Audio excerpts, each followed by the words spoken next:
دوای 4 مانگ لە هەوڵدانی بێوەچان ئێستا ئەوان لێرە چاوەڕێی ئەوە دەکەن پاشکەمێکی دیکە بەرەو ئەمستردامی پایتەختی هۆڵندا بکەونەڕێ. پێدەچێت ئەم گەشتەیان هیوایەکی زۆری پێبەخشی بن، چونکە ئەمە گەشتێک نییە تەنها بۆ کات بەسەر بدن، بەڵکو گەشتێکە کە ئامادەکاری زۆری بۆ کراوە بۆ بەدەستهێنانی چەند ئامانجێکی دیاریکراوە. ئەوانە کۆمەڵی لە خوێندکار و دەرچوانی زانکۆی ئەمریکین لە سلێمانی کە بە مەبەستی بەشداریکردن لە پرۆگرامێکی ئاڵوگۆڕی کەلتوری و پەروەردەیی بە هەماهەنگی لەگەڵ زانکۆی ئەمستردام سەردانی وڵاتی گۆڵد واتە هۆڵندا دەکەن. ئەم سەردانە دوای ئەوە دێت کە زانکۆی ئەمریکیش بە هەمان شێوە بانگهێشتی 10 خوێندکاری زانکۆی ئەمریکی بۆ هەرێمی کوردستان پێشمانگێک لە سەفەرەکەی خۆیان کردبوو. ئەم پرۆگرامە ناوی ئاڵوگۆڕی ئەکادیمی زەیتونە کە پرۆژەیەکی ئەکادیمیە لە نێوان وڵاتی هۆڵندا و وڵاتانی خۆرهەڵاتی ناوەڕاست و باکووری ئەفریقا ئەنجام دەدرێت و تیایدا خوێندکارانی بەشی زانستە سیاسیەکان و پەیوەندیە نێودەوڵەتیەکان و دیبلۆماسی لێی سوودمەند دەبن. چەند ساڵێک لەمەوبەر ئەم پرۆگرامی ئاڵوگۆڕی ئەکادیمیەم دامەزراند. هۆکاری سەرەکیش ئەوە بوو من پێم وابوو بەس نییە بۆ خوێندکارەکان تەنها کتێب بخوێنەوە و گوێ بۆ وانەی مامۆستاکان بگرن، بەڵکو دەبێت بتوانن ئەزمونێکی ڕاستەوخۆ بۆ خۆیان دروست بکەن و بڕۆنە ئەو وڵاتەی کە لێکۆڵینەوەی لەسەر دەکەن. لە زۆرێک لە خوێندکارەکان گوێمان لێ دەبێت ئەوان ئەزمونێکی نایابیان بەدەسێناوە کە یارمەتی دەربووە بۆ دەوڵەمەندکردنی لایەنی تیۆری کە لە پۆلدا لە زانکۆ پێیاشنا دەبن. بۆیە ئەمە بووە هەندێکی سەرەکیم.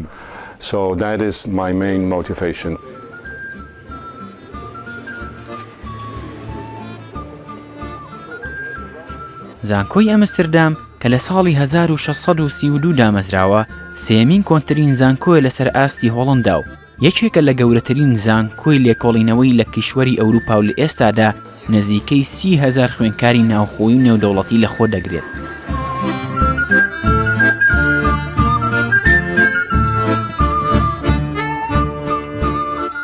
پرۆژەی ئەکادیمی زەیتونیش لەلایەن یەکێک لە پرۆفیسۆرەکانی ئەو زانکۆیەوە پۆل ئارتس دروستکراوە. یەکەم پرۆژەش لە ساڵی 2002 لەگەڵ زانکۆی تاران لە ئێران ئەنجام درراوە. لەو کاتەوە هەموو ساڵێک بە گروپێک لە خوێندکاری جیاوازەوە لەگەڵ هەمان زانکۆ پرۆژەکە دووبارە بۆتەوە. دوای سەرکەوتنە بەرچاوەکانی زەیتون دەستی کرد بە ئەنجامدانی پرۆگرامی ئاڵوگۆڕ لەگەڵ زانکۆکانی وڵاتانی دیکەی عەرەبی وەکو زانکۆی سەنعا لە یەمەن، زانکۆی قەلەموونی تایبەت لە سووریا و زانکۆکانی مەغریب و زانکۆی کوردستان لە هەولێر لە ساڵی 2010. تازەترینیشان لەگەڵ زانکۆی ئەمریکی لە عێراق سلێمانی بوو. زانکۆی ئەمریکی لە عێراق سلێمانی هەلێکی ناوازەی دەستکەوت بۆ هاوبەشیکردنی پرۆژەی ئاڵوگۆڕی ئەکادیمی زەیتون لەگەڵ زانکۆی ئەمستردام. ئەمە چانسێکی دەگمەن بوو بۆ کۆمەڵێک لە خوێندکارە پلەیەکەکانی بەشی زانستەمرۆیەکان بۆ بەشداریکردن لەم پرۆگرامە لەگەڵ کۆمەڵێک خوێندکاری بەهرەمەندی زانکۆی ئەمستردام. ئەم بەشداربووانە لە کەلتور و باگراوندی جیاواز و خاوەنی بیرروبوچوونی جیاواز دەتوانن خاڵی هاوبەش بۆ لە یەکگەیشتن بدۆزنەوە ئەگەر نەشتوانن ئەوە بکەن، بەڵام جیاوازیەکان قبول بکەن. لە هەمووی دڵخۆشکەرتر ئەوەیە کە هەموو ئەو شتانە لە چوارچێوەی پرۆسەیەکی ئەکادمی بەڕێوە دەچێت.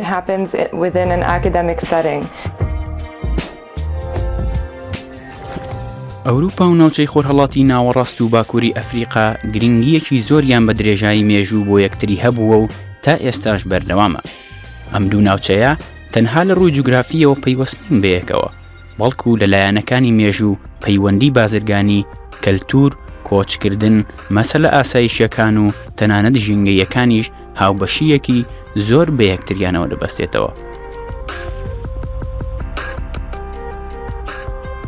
بەڵام سەرەڕای هەموو ئەم ڕاستیانە جیاوازگەلێک هەن لە نێوان ئەوروپا و خۆرهەڵاتی ناوەڕاست و باکووری ئەفریقادا، لە نێوانیشاندا بارودۆخی ئابووری و سیاسی.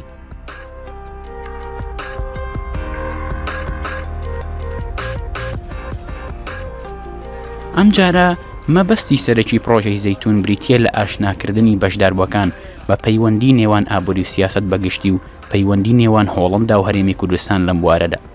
سیاست و ئابووری دوو شتی هەمیشە لە یەک جانەکراون، وەک زۆر جار دەوترێت ئابووری بێ سیاسەت زانستێکی بێدەدانە وە بە پێچەوانەشەوە. بیرۆکەکە ئەوەیە تۆ ناتوانیت بەتەنها سەیری یەکێکیان بکەیت و وا بزانیت دەتوانێت بەتەنها لەسەر پێبۆستێت.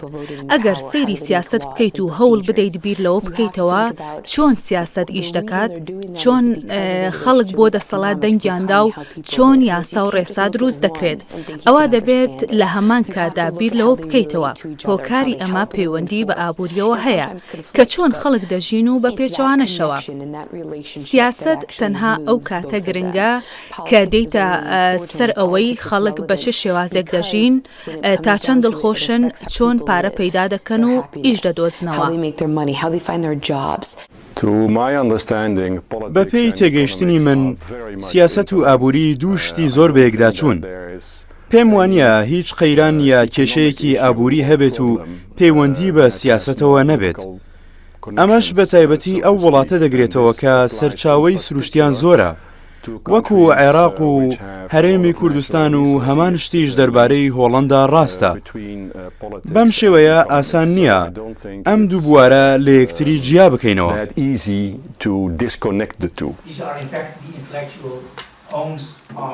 زەیتون پرۆژەیەکی دەوڵەمەندی ئەکادیمیە. بەشداروانی ئەم پرۆژەیە لە ماوەی 10 ڕۆژی مانەوەیاندا لە چەندین وانەی گرنگی پەیوەست بە ئابووری و سیاسەت بەشدار دەبن. زۆرێک لە میوانانی پرۆگرامەکە بە گرنگیەوە لە بارودۆخی ئابووری هەرێمی کوردستانیان دەڕوانی.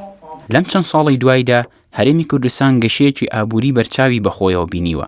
ئەمەش بەهۆی دۆزینەوە و مامەڵەکردنی بە سەرچاوەکانی نەوتەوە. ئەزمموی هەرێمەکە لە ڕووی بەڕێوەبەرایەتی ئەو سەرچاوە سروشتیەدا بە بەراورد لەگەڵ وڵاتە دراوسێ و ناوچەی یەخاوە نەوتەکاندا ئەزممونێکی تازەیە. هەر بۆیە بەڕای زۆرێک لە میوانانی پرۆگرامی زەیتون هەرێمی کوردستانیش دەتوانێت بەهۆی دەوڵەمەندیەکەی لە بواری نەوتدا بە هەمان شێوە ببێتە خاوەن پێگەیەکی ئابووری بەهێز لە جیهاندا ئەگەر بە ڕێگەیەکی تەندروست بتوانێت سوود لەم سەرچاوەیە وەربگرێت. هەرێمی کوردستانە و شوێنەیە کە خاوەن سەرچاوەیەکی سروشتیە و ئەوەی پەیوەستە بەوەی ئاخۆ ئەم وزەیە سەرچاوەیە کە بۆ بەرهەمێنانی پارە و سامان پەیوەندیەکەی لەگەڵ بیرە نەوتەکان ئەوەی من بیری لێ دەکەمەوە ئەوەیە ئایا هەرێمی کوردستان دەیەوێت ببێت بە وڵاتێکی وەک کوێت یان نەرویج؟ ئەگەر بە شێوەیەکی سیاسی قسە بکەینەوە لە کوێت نزیکترە وەک لە نەرویج. دەبینیت لە کوێت ئابووری زۆر پشت بە نەوت دەبەستێ بۆ خۆفراوانکردن کە لە ماوەیەکی درێژخایەندا مەترسی دروست دەکا و بە هێواشی کارەساتی ئابووری لێ دەکەوێتەوە کاتێک نەوتەکە وشک دەبێت. بۆیە لە ڕوانگەی کورد و ئابووری سیاسی کورد دەبێت ئێوە ئەمە وەک کارەساتێکی گەورە لەبەرچاو بگرن. بەڵام بە پێچەوانەوە دەبینین نەرویج سەرچاوەکانی نەوتی بۆ بەهێزکردنی بوارەکانی تری ئابووری بەکارێناوە و ئەم پارەی لەو سەرچاوەیە دەستیان دەکەوێت دەیخەنە خزمەتی بوارەکانی پەروەردە و پرۆگرامی گەشەکردنی ئابووری.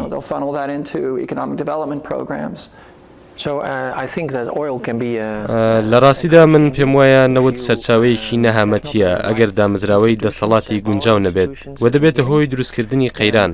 بەڵام بێگومان ئەگەر ئەو دامەزراوانە بە شێوەی ڕێک و پێک بنیاد بنرێنەوە ئەوان نەوت یارمەتیدەرێکی باش دەبێت بۆ هاوڵاتیانی وڵاتەکە. ئەگەر داهاتەکانی نەوت بە شێوەیەکی باش بەسەر هاوڵاتیاندا دابەش بکرێت ئەوە سەرچاوەکە هەلێکی باشە بۆ خەڵکی کوردستان.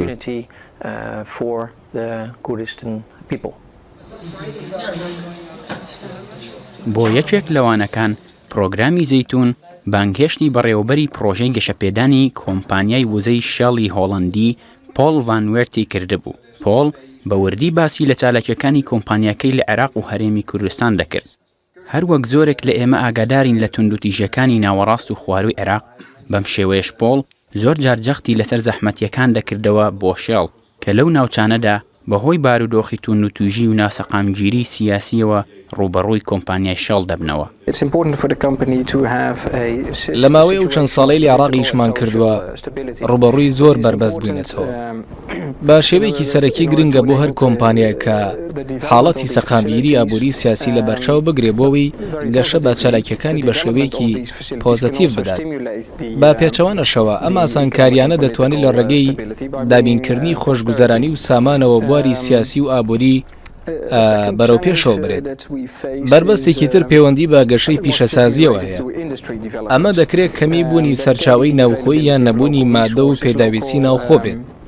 سێم لەمپەریش پەیوەندیدارە بە نەبوونی توانای مرۆیی و ڕاهێنانی کارامەیی پێویست لە عێراقدا. هەرێمی کوردستان و هۆڵەندا تا ئێستا پەیوەندیەکی پتەوی ئەوتۆیان نە لە ڕووی سیاسی و نە لە ڕووی ئابووریەوە نییە. ئەوەی هەیە تەنها چەند پرۆژەیە کە لێرە و لەوێ لەسەر ئاستێکی نزم. باڵیۆزخانەی گشتی هۆڵەندا لە بەغدا لە هەوڵی ڕەخساندن و ڕێنوێنیکردنی کۆمپانیاکانی وڵاتەکەیەتی بۆ بەشداریکردن لە کەرتی ئابووری عێراق بە گشتی و هەرێمی کوردستان بە تایبەتی لەبەر هۆکاری ئارامی ئاساییش لە هەرێمەکەدا. لەگەڵ ئەوەشدا سەرڕایبوونی ئاستێکی بەرز لە ناسەقامگیری و توندوتیژی لە ناوچەکانی ناوەڕاست و خواروی عێراق، بەڵام هێشتا کۆمپانیا هۆڵەندیەکان نەوەستاون لە هاتنە ناوەوەی بازاڕی عێراق. کۆمپانیاکانی فیلیپ مێدیکاڵ و بۆسکالیس و شێڵ و تەنانەت چەند بیزنسێکی تایبەت بە فرۆشتنی گوڵی هۆڵەندی لە خواروی عێراق و هەرێمی کوردستانیش دەبینرێن. کردنەوەی فەرمانگەی فەخری هۆڵەندا لە پایتەختی هەرێمی کوردستان بەڕای زۆرێک لە هۆڵەندیەکان سەرکەوتنێکی گەورە بوو بۆ هۆڵەندا. لەو کاتەوەی لە ساڵی 2010 هاتوومەتە ئێرە، بازرگانی نێوان هۆڵەندا و عێراق 3 بەرابەر زیادی کردووە و ژمارەی کۆمپانیا هۆڵەندیەکان کە لە عێراق و بەتایبەتی لە هەرێمی کوردستان کار دەکەن بە هەمان شێوە 3 بەرابەر ڕووی لە هەڵکشان کردووە لە چاو ساڵی 2010.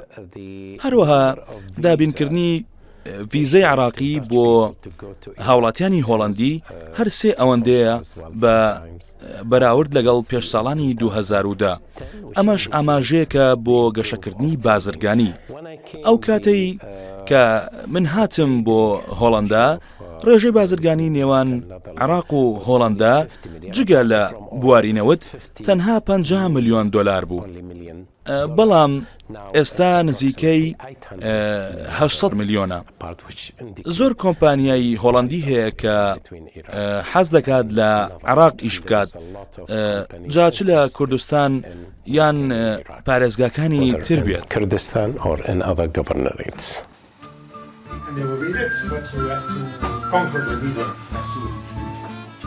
بەشداریکردنی ئەو کۆمەڵە خوێنکارە کووردە لە پرۆگرامی زەیتوندا سوودێکی زۆری بۆیان بەرهەمهێنا.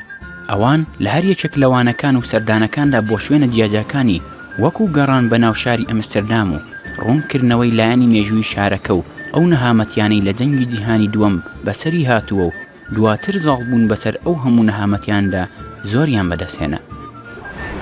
ئێستا ئێمە بەرەو پەرلەمانی هۆڵەندا بەڕێ دەکەوین کە بە هۆڵەندی پێدەوتێت دێنهاخ بە ئینگلیزی The Hague.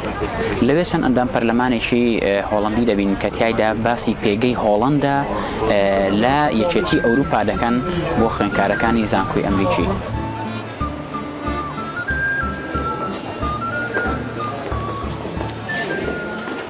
سەردانی پەرلەمانی هۆڵەندا لە شاری لاهای و بینینی ئەندام پەرلەمان هاری ڤان بۆمێڵ کە بە دۆستی گەلی کورد و داکۆچیکاری مافەکانی ناسراوە خەرمانێک بوون لە زنجیرەی کۆمەڵە هەلێکی زێڕین بۆ ئەم خوێنکارانە. چالاکیەکانی زەیتون بە چڕوپڕی بەشداربووەکانی سەرقاڵ کرده بوو، چونکە لەو ماوە چنووردارەدا شتگەلێک هەبوون کە دەیانویست فێری بن.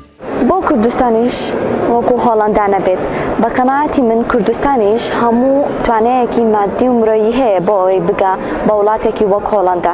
بۆ نمونە لەم مۆزەخانەیە ئەبینین ئەم گەڵە بە چەند قۆناغی جاجا تێپەڕیەوە تا گەیشتە ئێرە. هەرچەندە ماوەی پرۆگرامەکەمان تەنها 2 ڕۆژ و بەڵام توانیمان لەو ماوە کورتەدا شتگەلێکی بەسوود لەسەر سیستەمی سیاسی و ئابووری هۆڵەندا فێر ببین کە بۆمان ڕوون بێتەوە بوونی کە هەبوونی سیستەمێکی سیاسی سەرکەوتوو ڕێگە خۆشکەرە بۆ ڕەخساندنی سیستەمێکی ئابووری سەرکەوتوو کە ئەمە ژوای کردووە پێگەی هۆڵەندا لە یەکێتی ئەوروپا و هەروەها سیاسەتی نێودەوڵەتیدا بەهێزتر و پتەوتر بکات. ڕاستە پرۆژەکە لەلایەکەوە گرنگیەکی تایبەتی بۆ بەشدار بۆ کوردەکان هەبوو، بەڵام لەلایەکی ترەوە دەکرێت بووترێت زەیتون بە هەموو شێوەیەک پرۆگرامێکی دوولایەنە بوو، بەو واتایەی خوێنکارە هۆڵەندیەکانی زانکۆی ئەمستەردامیش توانیان چێژ لە بەهرەمەندی و زانیاری کوردەکان وەربگرن.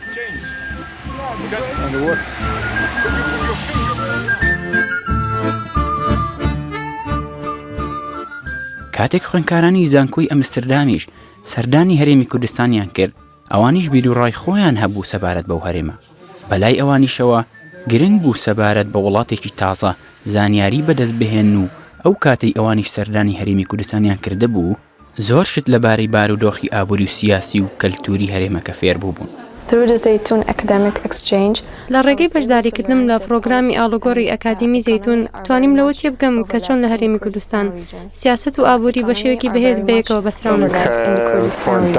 بۆ کۆمەڵگەی هۆڵندی کە لە ماوەی چەند ساڵی ڕابردوودا تێکەڵاوبوونی زۆرێک لە کەلتورەکانی بەخۆ بینیوە زۆر گرنگە بۆ کۆمەڵگاکەمان لە کەلتوری خەڵکانی دیکە تێبگات.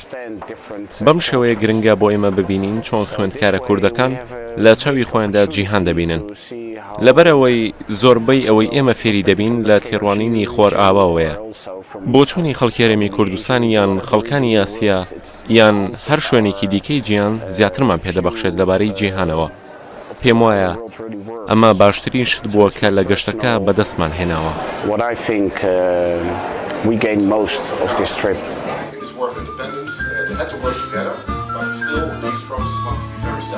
لە پرۆژەی زەیتوندا دەبێت خوێندکاران بە چەند گروپێکی جیازیە چەند پرۆژەیەکی هاوبەش پێشکەش بکەن.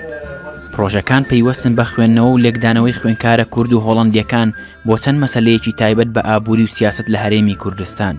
بۆ ئەمە بەستە پرۆژەکە بەسەر 5 گروپدا دابەش دەکرێت و هەر گروپێک پێک هاتووە لە خوێندکاری هۆڵندی و خوێندکاری کورد. بۆ ئەو پرۆژە هاوبەشە خوێندکارەکان چەند بابەتێکی وەکو مەسەلەکانی پەیوەندی نێوان سەرچاوە سروشتیەکان و سیاسەتی هەرێمایەتی بە پەیوەست لەگەڵ مەتەڵی نەوت لە نێوان بەغدا و هەرێم و تورکیا ئامادە کرده بوو. لە کۆتاییدا ئەو پرۆژانە لە گۆڤارێکی ئەکادیمیدا بڵاو دەکرێنەوە و بۆ مەبەستەکانی لێکۆڵینەوە دەتوانرێت سوودیان لێوەربگیرێت.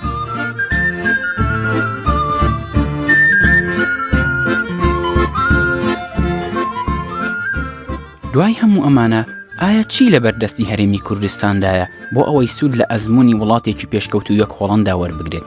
بەڵێ، لەوانەیە پرۆگرامی زەیتون سەرەتایەکی پرشنگدار بێت بۆ ئەم مەبەستە، بەڵام خۆ ناکرێت ڕۆڵی بەرپرسانی هەرێم وەک کلیلێک بۆ بەدەستهێنانی پەیوەندی سوودمەند لە بواری ئابووری و سیاسی کە خزمەت بە داهاتوومان بکات لەبیر بکەین. هیوادارم خوێندکارە کوردەکان کە بۆ ماوەی 9 یان 10 ڕۆژ لەگەڵمان ماونەتەوە ئەوە فێر بووبن کە ئێمەش وەکو هۆڵەندا و ئەوروپا بەدەرنین لە کێشە. جا چه لە ڕووی ئابووری، سیاسی، کۆمەڵایەتی یا کەلتوریەوە بە تایبەتی کاتێک دێنە سەر ڕۆڵی ئیسلام و چارەسەری ئامادەکراومان نییە بۆ ئەو کێشانە. هەروەها ئەوەی دەتوانن بە تایبەتی لە ڕووی ئابووریەوە فێر بن ئەوەیە کە پێی دەوترێت نەخۆشی هۆڵندی، چونکە ئێمە خاوەنی سەرچاوەیەکی زۆری گازی سروشتین و کاری کردوتە سەر پێکاتەی ئابووری. ئەمەش بە هەمان شێوە بەسەر هەرێمی کوردستاندا سەپێنراوە بەهۆی بوونی کێڵگەی نەوتی گەورە. ئەو ڕێگەی ئێمە بەکارمان هێناوە بۆ چارەسەر لەوانەیە ئەزموونێک بدات بە خوێندکارە کوردەکان بۆ ئەوەی بە ڕێگەی خۆیان لە وڵاتەکەیاندا چارەسەرێک بدۆزنەوە. بەڵێ، ئەوەی دڵخۆشکەرە ئەوەیە کوردستان لە گەشەدایە. گەشەی ئابووری بە شێوەیەکی سەرسام بەرەو پێش دەچێت و بزنسی تازە و هەموو شتێکی دیکە بەرەو سەرەوە هەڵدەکشێت. ئیش و بەرهەمهێنانی بیانی دێنە ناوەوە. ئەوەی گرنگە بۆ خوێندکارەکانمان و خەڵکی کوردستان ئەوەیە کە بزانن وڵاتانێکی زۆر هەن کە دەتوانن پەیوەندی لەگەڵ ببەستن، نەک تەنها ئەمریکایان چین یان تاکە وڵاتێک یا هەر وڵاتێکی تر. وڵاتی جیاوازی زۆر هەن بۆ ئەو مەبەستە. هۆڵەندا نمونەیەکی زۆر تەواوە، وڵاتێکی بچووک بەڵام ناوبانگێکی گەورە، توانایەکی زۆری ئابووریان هەیە، پەیوەندێکی زۆریان هەیە. زۆر خەڵک هەیە لێرە کە گرنگی دەدەن بە کوردستان و دانەوێ گەشەی پێ بدەن، بۆیە ئەمە زۆر گرنگە.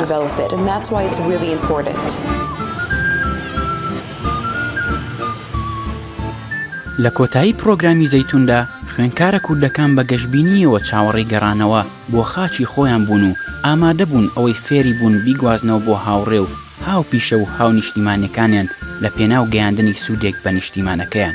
من وەک خۆم سوودێکی زۆرم بینی لەم پرۆگرامە و حەزەکەم کاتێک گەڕامەوە کوردستان ئەو شتانەی کە لێرە فێری بووم هەروە بە فیرۆ نەچێت و خزمەتی کۆمەلگاکەمان بکەم هەتا بتوانم و ببمە هۆکاری گۆڕانکاریەکی پۆزتیڤ لەناو کۆمەلگاکەمانە. من پێم وایە خەرمانی ئەم گەشتاکرێ بکرێت بە داینەمەوەیەک بۆ بەرەو پێشبردننی زانبی معرفی و سیاسی لە وڵاتەکەمان لە هەرێمی کوردستاندا و پێم وایە لە هەمان کاتدا ئەکرێ ئەزمموی ئەم ئاڵگۆڕکاریە بخرێتە گەڕ لەمەڕ وەرچەرخاندنی ئەزمونێکی تازەی سیستمی ڕۆشنبیری تاکو و سیستمی پەروەردەیی بۆی بتوانین ئێمە شۆکو ئەو وڵاتە سوود وەربگرین لە توانە مرۆیی و توانەمادیەکانمان بۆ بەرهەمێنانی سیستمێکی پەروەردەیی و سیستمێکی سیاسی بناغە پۆڵاین لە هەرێمی کوردستان. دیبلۆماتکارەکەش هەمیشە خۆشحاڵی خۆی بە ئاشنابوونی ئەو چەشنە کۆمەڵە بەشدار بۆ لێ هاتووەی پرۆژەی زەیتون دەردەبڕێت. من بەردەوام هانی بەرپرسانی عراقیم داوە بۆ پەرەپێدانی پەیوەندیەکان لەگەڵ زانکۆ هۆڵندیەکان سەبارەت بەو پرۆگرامەی ئێوە بەشداری تێدا دەکەن. من بە تەواوی دڵخۆشم کە دەبینم ئەو پرۆگرامە پەرەیان پێدەدرێت لە نێوان هەردوو وڵاتەکە. پێم وایە سیستمی پەروەردەی هۆڵندا یەکێکە لە باشترینەکان لە جیهاندا و پێویستە سوودمەند بین لەو پێشکەوتنانەی ئێرە.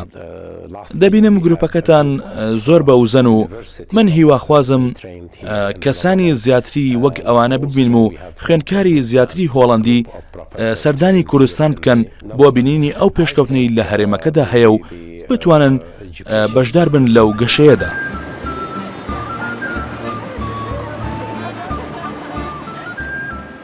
لێرەوە بابەیەکەوە هیوا بخوازین لاوە تازە پێگەیشتوەکانمان بە بەگەڕخستنی توانەکانیان وڵات بگەێنە ئاستینەتەوە پێشکەوتوەکان. گومان لەوەدانیە کە گەنجان بەدیهێنەری بنیاتنانی نەتەوەن.